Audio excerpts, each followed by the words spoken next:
Colleges में या schools level पे, बल्कि स्कूल लेवल पे स्टार्ट हो जाना चाहिए, जहाँ पे एक सब्जेक्ट ऐड कर दिया जाए साइबर क्राइम का। एक 7वीं का बच्चा, मैंने उससे पूछा कि आप क्या बनना चाहते हो, तो वो मुझे कहता मैं यूट्यूबर बनना चाहता हूँ। एजुकेशन सिस्टम में भी एक ही बात ही पढ़ाई जाती थी कि भाई अच्छे नंबर लें, हाँ, आपने अच्छे कॉलेज में जाना है, ऐसे ही है। अच्छे कॉलेज में जाएंगे आपका कैरियर सिक्योर हो जाएगा। हम लोगों को, भूखों को खाना खिला रहे हैं, हम बच्चों को तालीम दे रहे हैं जो कभी स्कूल जाने का सोच भी नहीं सकते थे। सर ये एक प्रॉब्लम ये आ रहा है कि हमारे आज के यहाँ पे ना, हम सारे जो हमारा यंगस्टर है ना, वो शॉर्ट टर्म अप्रोच के पीछे है। अगली आने वाली यंग जनरेशन को सबसे इंपॉर्टेंट चीज क्या दे रहे हैं आप उसको? एक तालीम के साथ साथ शाउट दे रहे हैं। जिस कंपनी में आप बैठते हैं ना, आप वैसे हो जाते हैं, या जो आप सोचते हैं आप वो बन जाते हैं। सबसे पहले यंगस्टर्स को ये पैगाम दूंगा कि आप जब भी अपने दोस्तों के साथ कहीं बाहर जाएं तो कोशिश ये करें कि जो अपना सेल फोन है, मोबाइल फोन है, उसे बंद कर दें, और जो रियल टाइम एक्सपीरियंसेस हैं वो अपने दोस्तों के साथ बैठ के एंजॉय करें। आप किसी भी तंदूर पे जाएं, एक बॉक्स बनवाएं जो कि 2 से 3 हज़ार का बनेगा, उसमें 100 रोटियों के पैसे डाल दें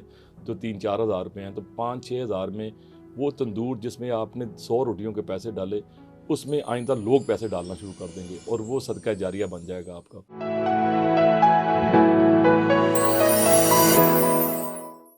बिस्मिल्लाहिर्रहमानिर्रहीम, अस्सलाम वालेकुम। आज फिर नूर टॉक्स में आपको खुश आमदेद। आज हमारे साथ जो दोस्त हैं वो साइबर क्राइम के अंदर वकील हैं और बड़े अच्छे तरीके से काम कर रहे हैं। पाकिस्तान के अंदर साइबर क्राइम जिस तरह पूरी दुनिया में मुश्किल डाल रहा है, यहाँ भी बहुत ज़्यादा मुश्किलात आ रही हैं। बहुत सारे केसेस नीचे बैठ के हम डिस्कस कर रहे थे जिनमें लोगों को बहुत मुश्किलात आती हैं। जो लोग सही काम कर रहे हैं, अगर कोई गलती से उनके ऊपर इस तरह की, सोशल मीडिया देखें ना कितना काम कर रहा है यहाँ पे। अगर अच्छा काम करना चाहेंगे अच्छे काम होंगे, उस पर बुराई करना चाहेंगे बुराई उसके ऊपर होगी। तो आज हम उनसे बात करेंगे। ज़ैन कुरैशी, अस्सलाम वालेकुम। जी वालेकुम सलाम जी। क्या हाल है आपके? ठीक जी ठाक बिल्कुल है? ठीक ठाक। हम नॉर्मली तो ज़ैन बातें करते हैं नूर टॉक्स के ऊपर, नूर की बातें करते हैं, लेकिन आज हमने सोचा कि हम लोगों को जो मुश्किलात आ रही हैं उसके ऊपर भी बात करें। मसलन आप साइबर क्राइम के अंदर काम करते हैं, पहले इनकी अक़साम बताएं कि साइबर क्राइम है क्या? जी सर, साइबर क्राइम सबसे पहले तो ये मैं बताता चलूँ, कोई भी एक ऐसा क्राइम है जो टेक्नोलॉजी की मदद से किया जाता हो। अब इसकी दो तरह की किस्में हैं। एक किस्म है जो सोशल मीडिया रिलेटेड क्राइम्स है, जहाँ पे हम देखते हैं कि लोगों की आईडीज़ हैक हो जाती हैं, उनके फेक अकाउंट्स बना दिए जाते हैं, उनको डिफेम कर दिया जाता है, उनकी तस्वीरें लगा दी जाती हैं। और दूसरी जो किस्म है वो फाइनेंशियल रिलेटेड क्राइम्स हैं। फाइनेंशियल क्राइम्स के अंदर ये होता है कि मिसाल के तौर पे आपको मैसेज आ गया कि जी आपका इनाम निकला है, या फिर आपको मैसेज आ गया जी आपके अकाउंट से पैसे ट्रांसफ़र कर लिए गए, या आपको फ़र्ज़ किया कोई बंदा ये कह देता है कि जी आप इस नंबर के ऊपर जो है अगर कोड ट्रांसफ़र कर देंगे तो मैं आपको जो है वो आपका कुरानदाजी में कोई नाम निकाल दूंगा। तो इसी तरीके से आपको बाज़ औक़ात कॉल्स आती हैं ट्रैप करने के लिए। तो मुख्तलिफ़ किस्म के फाइनेंशियल फ्रॉड जो हैं वो भी एक साइबर क्राइम की ही एक किस्म में आ जाते हैं। तो जो आजकल ज़्यादातर लोगों के साथ फ्रॉड हो रहा है वो ये दोनों ही किस्में हैं जो लोगों के साथ ज़्यादातर कमिट हो रही हैं। और ये जो ब्लैकमेल करते हैं जी। लोग, मतलब किसी की बेटी की तस्वीर लगा के या कोई वीडियो बना के, ये जी। पिन वाले कैमरे भी आए हुए हैं, अभी आप नीचे बता जी। रहे थे। तो कैसे लोगों को एहतियात कैसे करनी चाहिए? देखिए, अब इसमें मसला ये है कि जो साइबर क्राइम का विक्टिम होता है उसको मुख्तलिफ तरीके से विक्टिमाइज़ किया जाता है। मिसाल के तौर पे कहीं किसी जगह पे अगर किसी का किसी से कोई ताल्लुक़ रहा है, वो रिलेशनशिप में रहा है, तो उस दौरान अगर कोई डाटा तैयार हो गया तो उसमें लोगों ने ब्लैकमेलिंग स्टार्ट कर दी। कुछ जगहों पे लोग अपना डाटा जो है वो अनोनिमस स्ट्रेंजर्स को भेजना स्टार्ट कर देते हैं। ताल्लुक़ बन गया, सोशल मीडिया पे रिक्वेस्ट आई, नंबर ट्रांसफ़र हो गया, बातचीत शुरू हो गई, ट्रस्ट डेवलप हुआ, डाटा जाना शुरू हो गया। वो बाद में जाके पता चला वो शख्स जो था, वो शख्स ना उन्होंने कभी इसको मिले होते हैं, ना कभी देखा होता है, वो ब्लैकमेलिंग स्टार्ट हो जाती है। इसी तरीके से बहुत सारे लोग जो इस तरह के क्राइम्स में फंस जाते हैं, उसकी सबसे बड़ी वजह ये होती है बुनियादी तौर पे कि वो बड़ी जल्दी ट्रस्ट कर लेते हैं। अब जो क्राइम करता है उसकी फिर आगे 2-3-4 वो चीज़ें बाज़-औक़ात करता है। या तो वो पैसे मांगता है, या वो ब्लैकमेल करता है, या वो पूरे का पूरा एक पूरा ग्रुप होता है जो वो पूरे का पूरे इस क्राइम को ऑर्गेनाइज्ड मैनर में लीड कर रहा होता है। तो ये एक लोगों को जो बताने की बात वो ये है कि ये सेल्फ अवेयरनेस का एक टॉपिक है। इसमें आप जितनी अपने आप को टेक्नोलॉजी से, जितना अपने आप को लोगों के ऊपर जल्दी ट्रस्ट करने से आप रुकेंगे on the social media platform, in the real world तो और तरीक़ेकार है, हम लोगों को और तरीके से मिलते हैं, और तरीके से जानते हैं। सोशल मीडिया पे हमारा ज़रा बर्ताव डिफरेंट हो जाता है, हम जल्दी लोगों से राब्ता कर लेते हैं, जल्दी कनेक्ट कर लेते हैं, फिर हमारे साथ इस किस्म की क्राइम वो हो जाती है। ज़्यादा से ज़्यादा लाइक करवाना, ज़्यादा से ज़्यादा वो अपने आप को पहचान करवाना।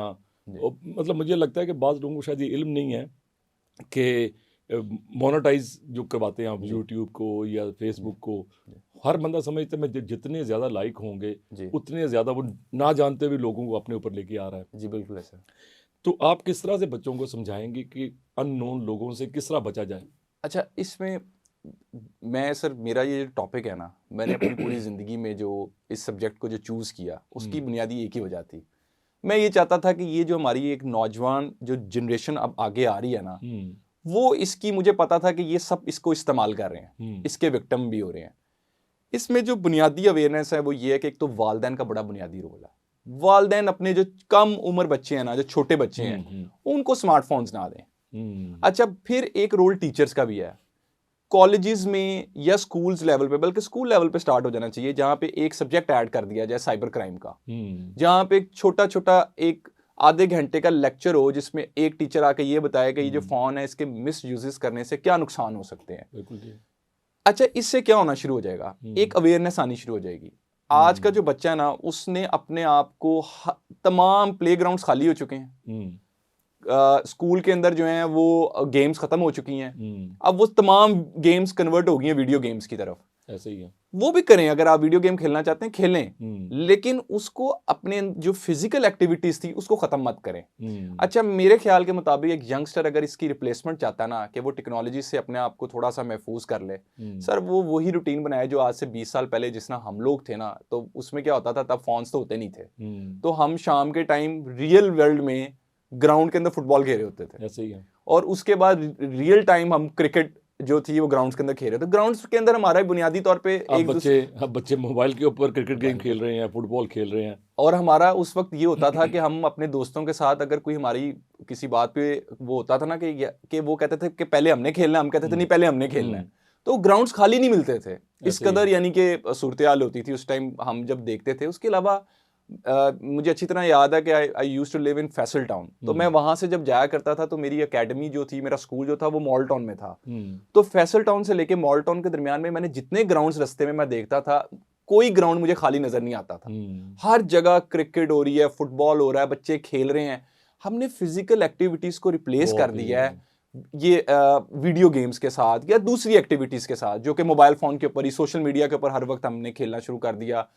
कुछ नहीं मिल रहा तो हम उसको सोशल मीडिया के ऊपर नीचे करते देखते जा रहे हैं, कोई नई खबर। उससे क्या हुआ कि जो बच्चे हैं ना, उनके पास इंफॉर्मेशन तो बहुत ज्यादा है, अब कौन सी करेक्ट है कौन सी गलत है ये उन्हें नहीं पता। बिल्कुल ठीक है। और दूसरी बात ये है कि हमने आज तक फोन का यही ज्यादा नुकसान सुनने में आया कि जी इससे आपकी आईसाइट खराब हो जाती है। असल में इससे और बड़े ज्यादा नुकसान आता है। सबसे पहला मसला ये है कि देखें, जब आपने कहा ना कि कोई बच्चा अपनी वीडियो लगाता है, उसको लाइक्स नहीं मिल रहे, सबसे बड़ी एंजाइटी उसके अंदर तब शुरू होती है जब उसको नजर आता है कि मुझे सेंस ऑफ एक्नॉलेजमेंट नहीं मिल रही सोसाइटी के अंदर। यही तस्वीर मैंने कल लगाई थी तो कल मुझे 1000 लाइक मिल गया था, आज मैंने लगाई, आज कोई बंदा पसंद नहीं कर रहा। फिर दूसरी बात ये आती है, लोग they started comparison with the lives of other people. लोग क्या देखते हैं, अच्छा एक बंदा है जी उसने अपने पास तो शेयर रखा हुआ है, एक बंदा है जी उसने अपने पास 10 गाड़ियां रखी हुई हैं, एक बंदा है जी उसने अपने पास जो है वो 15 मुलाजिम रखे हुए हैं। लोग कंपैरिजन में चले जाते हैं, या वो ये सोचते हैं जैन के एक यूट्यूबर इतने पैसे कमा रहा है, और वो शायद लोग गलत कह रहे हैं या सही कह रहे हैं, तो वो उस कमाई के पीछे बच्चा मैं सुनता हूँ कि वो एक 7वीं का बच्चा, मैंने उससे पूछा कि आप क्या बनना चाहते हो, तो मुझे कहता मैं यूट्यूबर बनना चाहता हूँ। तो अब वो यूट्यूबर क्यों बनना चाहता है? To make money, and that was his answer to me. तो ये कैसे, आप देखें ना, माएँ बच्चों को चुप कराने के लिए मोबाइल और स्मार्टफोन पकड़ा देती हैं, उनको तस्वीरें देखने पे मजबूर करती हैं, और ऑटिज्म का शिकार हो रहे हैं बच्चे। तो आपने बिल्कुल ठीक कहा कि हमारे वालिदैन का भी इसमें कसूर है, हमारे टीचर्स का भी कसूर है, हमारे स्कूल एजुकेशन सिस्टम का कसूर है कि एक कनाल के ऊपर कैसे कोई स्कूल बना सकता है। सबसे बड़ी बात ये है सर, देखिए मैं आपको बताता हूँ कि ना, आज से कुछ अर्सा पहले जो हमारे टीचर्स होते थे ना, और जब हम स्कूल में थे तो हमें ये नहीं पता था कि अच्छा ये सोशल मीडिया क्या है, क्योंकि तब था ही नहीं, वो बहुत कम ही था किसी के पास हमने फ़ोन देखा हो।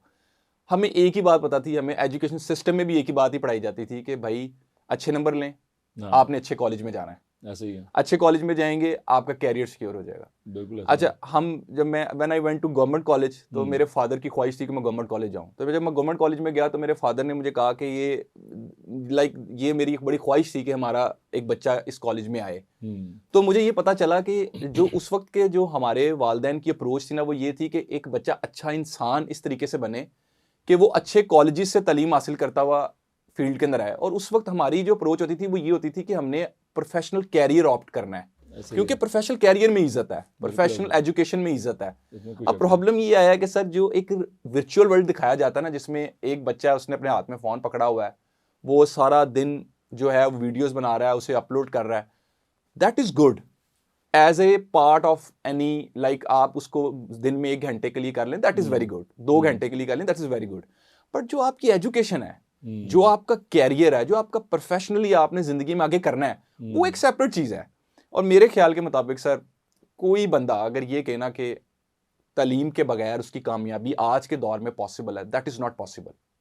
और हमारे यहाँ हुआ ये कि जो आपने बात की ना कि अब हर बच्चा चाहता है कि जी फौरी पैसा आ जाए, सर ये एक प्रॉब्लम ये आ रहा है कि हमारे आज के यहाँ पे ना, हम सारे जो हमारा यंगस्टर है ना, वो शॉर्ट टर्म अप्रोच के पीछे है। लॉन्ग टर्म अप्रोच ये होती है कि आप एक फील्ड में गए, आपने मेहनत की, आपने स्टेप बाय स्टेप लिया। मैं अपने अक्सर यंग लॉयर्स को भी ये कहता हूँ, मैं उन्हें कहता हूँ कि कामयाबी के बगैर ना, कामयाबी तब तक पॉसिबल नहीं है जब तक आपने हार्डवर्क नहीं करना। और ये स्टेप बाय स्टेप है। अचानक कामयाबी जो होती है, उसके बाद भी इंसान को समझ नहीं आती है मैंने आगे क्या करना है। और जो बंदा स्टेप बाय स्टेप चल के ऊपर आया होता है ना, उसको पता होता है कि मैंने एक पीछे पूरी मंजिल तय की है, मुझे पता है कि मैंने अब आगे कैसे जाना है। तो मैं अक्सर ये कहता हूं कि आप मेहनत करते जाएं। मैंने सर अभी तक अपने इस प्रोफेशनल कैरियर में, मेरे स्कूल में भी जो 10-12 जो दोस्त थे ना, हमारा एक ग्रुप था, सारी जिंदगी में उन्हीं के साथ रहा। उन ग्रुप के अंदर जो मेरे दोस्त मेहनती थे ना, मैं आज आपको उनके बारे में बता सकता हूं, वो सारे सेटल्ड हैं। जबरदस्त। वो सब का मैं नाम लेके बता सकता हूं कि वो सारे अपनी जिंदगियों में उन्होंने कामयाबियां भी हासिल की। यानी कि मुझे अगर कोई बंदा ये कहना कि जी कामयाबी क्या है, तो मैं अक्सर उनको कहता हूं जी आपके सामने एग्जांपल्स हैं। अगर हम 10 दोस्त थे, उसमें से 8 ने मेहनत की, हम 8 आज सेटल हैं। जो 2 दोस्त नहीं मेहनत कर सके, वो आज सेटल नहीं है। तो ये दिस इज लाइक, ये कोई बहुत मुश्किल फॉर्मूला नहीं है। क्या पैसा म्यार है कि एक यूट्यूबर जो कह रहा है कि मैं अनपढ़ जाहिल हूं लेकिन मैंने करोड़ों रुपए कमा लिए हैं? तो मैं समझता हूँ बाज़ दफ़ा कि ठीक है, पैसा कमाना भी एक आपका मकसद होना चाहिए, लेकिन पैसे को तालीम के ऊपर मिलना चाहिए कोई रास्ता, कोई ये क्या है ये? सर मैं समझता हूँ कि ज़िंदगी में ना इंसान को पहले कोशिश करनी चाहिए कि वो तालीम हासिल करे। पहली कोशिश एक यंगस्टर को जो आज का प्रोग्राम देख रहा है, दूसरा उसे करना चाहिए जब वो तालीम हासिल कर लेना, उसने जो तालीम हासिल किया ना, उससे वो लोगों को फायदा दे दे, वो कंट्रीब्यूट करे। मैंने आज तक साइबर अवेयरनेस के जितने सेशन किए ना सर, मेरी एक ही उसमें ऑब्जेक्टिव था। मैंने एक ही चीज को अपने सामने रखा, वो ये था कि मैंने कंट्रीब्यूट करना टू द सोसाइटी। ऐसे ही है। जो यंगस्टर मेरे आगे बैठा हुआ है ना, अगर ये कुछ कर रहा है ऐसा, तो ये रुक जाए, और अगर ये करने वाला था, ये बिल्कुल ही ना करे। बिल्कुल ऐसे ही। तो जब आप सोसाइटी को देना शुरू करते हैं ना, फिर आपको सोसाइटी क्या देती है? चले, इज्जत तो आती है, दूसरे नंबर पे आपको एक पीस भी मिलता है, तीसरे नंबर पे आप की मंजिलें अपने आप जो है ना आसान होनी शुरू हो जाती हैं। बिल्कुल सही है। सबसे बड़ी मैं समझता हूँ, सबसे बड़ी जो इंपॉर्टेंट चीज़ है ना सर, आज मैं ये समझता हूँ कि अगर ज़िंदगी में मुझे कुछ मिला ना, तो इसमें अल्लाह ताला का ख़ास करम है, अल्हम्दुलिल्लाह, वालिदैन की दुआएं हैं, और मैंने जिन लोगों के लिए ज़िंदगी में कोई अच्छा काम किया है ना, उन लोगों की मिली दुआएं हैं। एक्सीलेंट। तो ये जो चीज़ है ना, आप जब इसको बीच में से माइनस कर देते ना, आप कहते हैं कि नहीं, मेरा जो फोकस ऑफ द लाइफ है वो यही है कि मैंने बस अपने लिए कुछ करना है, मैंने अपने लिए जो है वो सारी ज़िंदगी जो है ना वो अर्न करना है, या अपने लिए। मुझे इसलिए भी ये अच्छा लग रहा है कि आप, मुझे याद है कि, और आप जो कह रहे हैं सच कह रहे हैं, जी। क्योंकि जिस दिन मैंने आपको इनवाइट किया नूर प्रोजेक्ट पे, तो आपने आके देखा कि हम क्या कर रहे हैं। हम लोगों को, भूखों को खाना खिला रहे हैं, हम बच्चों को तालीम दे रहे हैं जो कभी स्कूल जाने का सोच भी नहीं सकते थे। ऑर्फन होम चला रहे हैं, रोटी खिला रहे हैं, इलाज कर रहे हैं, हॉस्पिटल अब बन रहा है। तो आपने इस चीज़ को बड़ा अप्रिशिएट किया। देखिए, अब आप जो काम कर रहे हैं वो एक, मैं समझता हूँ कि एक इंतहाई एक नीड ऑफ दी, और एक ज़रूरत थी कि जहाँ पे मुआशरे में लोग आगे आएँ, जिसमें लोग बेसिक एजुकेशन से लेके आगे उनके कैरियर के ऊपर फोकस होने तक जो है उनके बच्चों के ऊपर काम करें, और छोटे बच्चों के ऊपर काम करें जिनको अगर आप उनकी तरफ तवज्जो ना देते तो आज वो तालीम से जो है वो महरूम होते, तालीम उनके पास ना होती। आपने उनकी तालीम, जब मैं आया वहाँ पे, मैंने आपकी फाउंडेशन को विजिट किया, और मेरे दोस्त भी कुछ आए मेरे साथ, जब उन्होंने देखा तो जो सबसे अच्छी चीज़ मुझे लगी, जो खाने की टेबल से लेकर और आपकी क्लासेस तक मुझे जो एटमॉस्फेयर नज़र आया, वो बड़े से बड़े स्कूल्स जो हैं उनसे बेहतर मुझे वो एटमॉस्फेयर नज़र आया कि आप अच्छे एटमॉस्फेयर में पढ़ा रहे हैं, आप सोसाइटी को आप कुछ दे रहे हैं। एक्सीलेंट। आप एजुकेशन दे रहे हैं, आप अगली आने वाली यंग जनरेशन को सबसे इंपॉर्टेंट चीज़ क्या दे रहे हैं, आप उसको एक तालीम के साथ साथ शऊर दे रहे हैं। शऊर भी दे रहे हैं, जी। फिर उनको उन खेलों के मैदानों में भेज रहे जी। हैं जहाँ पे बड़े बड़े खिलाड़ी खेल रहे हैं। जी। पीएसपीसीबी के साथ क्रिकेट खेल रहे हैं, जी। उनकी बड़ी ग्राउंड जुबली टाउन में वो इस्तेमाल कर रहे हैं। ख्वाजा जुनैद के साथ हॉकी उनके पाकिस्तान के हॉकी स्टेडियम में जाके खेल रहे हैं। फुटबॉल हमें अल्हम्दुलिल्लाह यूनिवर्सिटी ऑफ लाहौर ने जगह दी हुई है, उनकी बड़ी सबसे बड़ी ग्राउंड में फुटबॉल। तो हमने गो के हम एक मतलब फंड रेजर करके तो हम इन लोगों तक पहुँचते हैं। वो इतनी बड़ी बड़ी ग्राउंड बना नहीं सकते, लेकिन लोग इतने जेनरस हैं कि हमारा जो विजन है वो यही है कि इन बच्चों को हर वो चीज़ देनी है जो किसी बड़े आदमी के बच्चे को मिलेगी। जी। तो मैंने आपसे एक और सवाल पूछना है, बड़ा इम्पोर्टेंट है कि आप जो हमारे बच्चे हैं यार, अब 16,000 रुपये में 10,000 रुपये में भी स्मार्टफोन आ जाता है। जी। एक तो मैंने आपको इनवाइट करना है कि आप दोबारा आके ना साइबर क्राइम के ऊपर इन बच्चियों को बताएं। जी। ये जो गुर्बत में रहते हुए स्टेप बाय स्टेप चढ़ने की कोशिश नहीं करते, बढ़ के वो फलांगने की कोशिश कर रहे हैं, उनको कैसे रोका जाए। जी। और ये मतलब मुझे आप सही कह रहे हैं कि रोकना चाहिए, लेकिन मुझे ये लगता है कि जैसे एक किसी दोस्त के पास कोई स्मार्टफोन देखेगा तो वो घर जाके माँ को या बाप को या कहीं ना कहीं से वो चोरी करके तो फ़ोन ख़रीदने की कोशिश करेगा कि जो मेरे दोस्त बने, मैं अपने आप को दिखाऊं, लाइक कराऊं। तो आप ज़रा किसी एक ऐसे वाक़या बताएं जिससे लोगों को ये तमीज़ मिले कि इसको राइट टाइम पे इस्तेमाल करना ही तरीका है, वरना तो आप फंसते चले जाएंगे जी। और उस गड्ढे में गिर जाएंगे जहाँ से हर कोई कामयाब नहीं हो सकता, हर कोई करोड़ों रुपए नहीं कमा सकता। इसके बारे में थोड़ा सा वाक़या बताएं कुछ। देखिए, मेरे पास सर बहुत सारे ऐसे केसेस भी आए जहाँ पे बहुत सारे ऐसे बच्चे जिनको अवेयरनेस नहीं थी, उसमें उन्होंने कम एज या बहुत, यानी आप समझ लें कि उस वक्त Early. उनके पास अर्ली एजेस के अंदर मोबाइल फोन्स चले गए। उन्होंने क्या किया, उन्होंने स्ट्रेंजर्स पे बिलीव करते हुए अपनी तस्वीरें हाँ। शेयर कर ली। उनके केसेस भी कोर्ट्स में चले।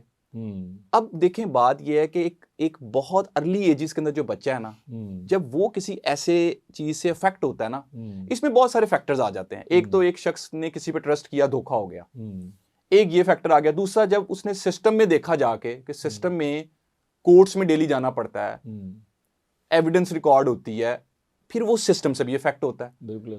तो कहीं ना कहीं एक कैरियर तो आपका इफेक्ट होता है, आप साइकोलॉजिकली बड़े बुरे तरीके से इफेक्ट हो जाते हैं, आपका पूरी की पूरी जिंदगी इफेक्ट हो जाती है।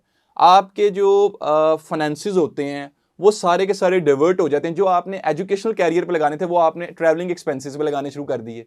आपकी थॉट्स, मैं समझता हूँ सबसे बड़ी, दुनिया में सबसे बड़ी जो अजियत है ना, वो ये है कि आपके जहन में कोई ऐसी सोच बैठ गई है जो आपके दिमाग से निकलने के लिए तैयार ही नहीं है, और वो आपको तकलीफ देती जा रही है। और इससे बड़ी तकलीफ कोई भी नहीं है कि आपके ज़हन में ये बैठ गया कि जो मेरा कैरियर है ना वो अनसिक्योर हो गया है, मेरी जो ज़िंदगी है या मेरी ज़िंदगी में कोई ऐसी चीज़ अटैच हो गई है जिससे मेरे ऊपर एक लोगों की नज़रें आ गई हैं कि यार ये इसने क्या हरकत कर दी। तो देखिए, ये सारा कुछ तब तक पॉसिबल है कि अगर आप इन सोचों से थोड़ी देर के लिए बाहर आ जाए। मैं आपको बात बताऊं, मैंने ज़िंदगी में आज तक दोस्ती उसी शख्स से की है जिस शख्स के बारे में मुझे पता है कि वो ठीक शख्स है।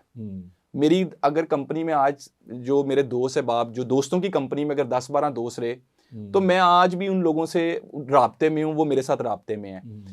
जो आप जिस वो कहते हैं ना कि जिस कंपनी में आप बैठते हैं ना, आप वैसे हो जाते हैं, या जो आप सोचते हैं आप वो बन जाते हैं। Man is known by the company he keeps. तो आप अगर ये सोचेंगे ना कि जी आपने जिंदगी के अंदर जो है वो मटीरियलिस्टिक अप्रोच अपनानी है, उसका फायदा आपको लॉन्गर रन में नहीं है। आप जिंदगी में ये सोचें कि यार मैंने जिंदगी में कुछ कंट्रीब्यूट करना है। कंट्रीब्यूट इन अ सेंस, मैं आपको बताता हूँ यंगस्टर कैसे कंट्रीब्यूट कर सकता है। सर, अगर आप कुछ नहीं भी दे रहे ना तो आप नेगेटिव चीज ना दें। मैं समझता हूँ ये भी अच्छा कंट्रीब्यूशन है कि आप पॉजिटिव ऐड नहीं कर पा रहे ना, अगर आपको लगता है आपके पास कैपेसिटी नहीं है कोई चीज ऐड करने की, तो आप नेगेटिविटी भी ऐड ना करें। मिसाल के तौर पे भी आपने बात की कि ये जो कंपैरिजन ऑफ फोन्स, और ये बच्चे इस तरफ जाते हैं जी उसके पास ये फोन आ गया, मैंने ये वाला फोन खरीदना है। सर, यहाँ पे ना पेरेंट्स को चाहिए कि पेरेंट्स अपने बच्चों की कंपनी को मॉनिटर करें। मैं आज भी आपको बताता हूँ, मैं जब स्कूल में पढ़ता था या कॉलेज में पढ़ता था तो मेरे वालिदैन को मेरे दोस्तों का पता होता था। उनके पास मेरे दोस्तों के घर के नंबर भी होते थे कि अगर मैं आज अभी लेट हो गया हूँ अकेडमी से तो उनको पता कि किसको कॉल करनी है। या आपने अगर कहा कि मैं जैन के साथ हूँ या अमजद के साथ हूँ तो वो उनको पता होगा, उनको पता होगा। बिल्कुल। तो ये आज से मैं बता रहा हूँ, ये केयरफुल एटीट्यूड था। सर, जो केयरफुल एटीट्यूड होता है ना, basically love and affection create करता है। मैं इसमें एक और चीज ऐड करूंगा, सर, पेरेंट्स ने भी ये गैप क्रिएट किया बच्चों के साथ due to the mobile phone. बच्चा आता है घर में, वो देखता है वालिदैन खुद फोन पे लगे हुए हैं। ये सबसे वो एक जो गैप क्रिएट हुआ ना पेरेंट्स और बच्चों का, उसने भी एक बहुत बड़ा इशू क्रिएट हम्म। किया कि बच्चे जो क्योंकि वो दूर हो गए, उनको वालिदैन ने कहा कि अच्छा जी अब फ़ोन पे फ़र्ज़ करें कोई ड्रामा चल रहा है, फ़ोन पे कोई सोशल मीडिया पे या कोई वीडियो कॉल आ गई या दूसरी कॉल चल रही है, तो वो बच्चों का गैप क्रिएट हो बल्कि गया। ये तो कहानी घर घर की हो गई ना, जी कि आपका दादा के पास फोन है तो दादा भी फोन देख रहा जी है, नानी के पास है नानी भी फोन देख रही जी, है, बिल्कुल ऐसे तो बच्चा आया तो बच्चे ने भी फोन पे लग बच्चे गया, ने भी फ़ोन और पकड़ लिया। कोई हाँ हूँ कर रहे हैं, कोई किसी को गौर से सुनना नहीं पा रहा। मुझे याद है कि हम छोटे होते नानी की दादी की कहानियां सुना करते थे, वालदैन से कहानियां सुना करते थे, लेकिन ये मसला आ चुका हुआ है। जी इसको कम ही कर सकते हैं, इसको जी सिरे से ख़त्म तो कर नहीं सकते। तो मैं चाहता हूँ कि एक कैमरे में देख के जी आप बच्चों को 3-4 बड़ी चीज़ें जी करें कि किस एज में मोबाइल देना चाहिए, जी छोटे बच्चों को मोबाइल बिल्कुल नहीं देना चाहिए, जी। और ख़ास तौर पे कौन सी ऐसी एक मेन चीज़ है जिसके ऊपर माँ बाप को और जो टीचर्स हैं जी, स्ट्रांगली जी। रिकमेंड करना चाहिए। एक तो मैं सबसे पहले यंगस्टर्स को ये पैगाम दूंगा कि आप जब भी अपने दोस्तों के साथ कहीं बाहर जाएं, तो कोशिश ये करें कि जो अपना सेल फ़ोन है, मोबाइल फ़ोन है, उसे बंद कर दें और जो रियल टाइम एक्सपीरियंसेस हैं, वो अपने दोस्तों के साथ बैठ के एंजॉय करें। Very good. अगर खाना खा रहे हैं, खाना खाएं। चेक इन से बेहतर है कि आप अपने दोस्तों के साथ बैठ के बातचीत करें, उनके साथ उनके एक्सपीरियंसेस पूछें, उनके साथ अपने एक्सपीरियंसेस शेयर करें। उस मोमेंट को फ़िलहाल जो है आप एंजॉय एंजॉय करें। करें। दूसरी बात, वालिदैन को मैं कहूँगा कि 18 साल से जो कम उम्र के जो आपके घर में बच्चे हैं, उनको मोबाइल फ़ोन्स ना दें। और अगर आपने दिया हुआ है मोबाइल फ़ोन, तो उसकी हिस्ट्री को ज़रूर चेक करते रहें कि बच्चा क्या चीज़ कर रहा है और उसके बिहेवियर के अंदर आने वाली चेंजेस को नोट करें। अगर उसमें एग्रेशन बहुत ज़्यादा आ रहा है, अगर वो चुप-चुप रहता है, अगर वो गायब रहता है, अगर वो आके सबके साथ नहीं बैठता। जैसे पहले कंप्यूटर होता था, तो वो हमारे घर में उस जगह पे पड़ा होता था, जहाँ से सबका गुज़र होता था। तो कोशिश करें कि जो मोबाइल फ़ोन है, वो भी बच्चों को अकेले बैठ के इस्तेमाल ना करने दें, जो कम उम्र बच्चे हैं।